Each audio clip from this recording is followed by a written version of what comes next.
नमस्कार सर्वांना। हॉटेलमध्ये गेल्यावरती डोसा, उत्तप्पम, अप्पम हे सर्व खूप काही आवडतं, पण घरी मात्र तसे काही डोसे मऊ लुसलुशीत होत नाही। हा जर तुमचा प्रॉब्लेम असेल तर हा व्हिडिओ नक्की तुमच्यासाठी आहे। नमस्कार, मी आपल्या स्वादमंथन या यूट्यूब चॅनलमध्ये आपल्या सर्वांचं स्वागत करत आहे। मी ऋतुजा जोशी, सौ संगीता जोशी यांची सुनबाई बोलत आहे। व्हॉइस ओव्हर माझ्याकडून राहील, पण रेसिपी मात्र माझ्या सर्व सासूबाईंच्याच राहील। चला तर मग बघूयात आपली ही रेसिपी। आपण याच्यामध्ये एक तांब्या भरून उडीद डाळ घेतलेली आहे आणि त्यामध्ये आपण अर्धा वाटी हरभरा डाळ टाकणार आहोत आणि 2 टेबलस्पून मेथी दाणे घेतले आहेत किंवा 1/4 वाटी म्हटलं तरी चालेल।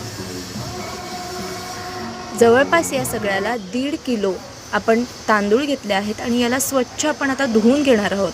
तांदूळ वेगळे धुणार आहोत आणि उडीद डाळ, हरभरा डाळ आणि मेथी दाणे वेगळे भिजवणार आहोत।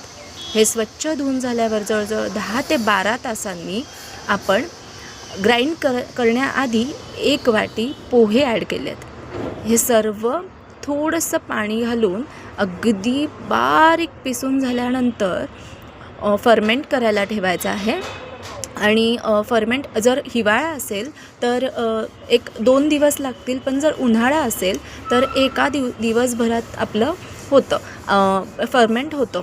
आणि एक मोठ्या डब्यातच ठेवायचं आहे, म्हणजे जरी फर्मेंट झालं फसफसलं तरी वरती येत नाही, ते आतमध्ये छान राहतं। झाकण लावून एका गरम जागेत ठेवायचं आहे।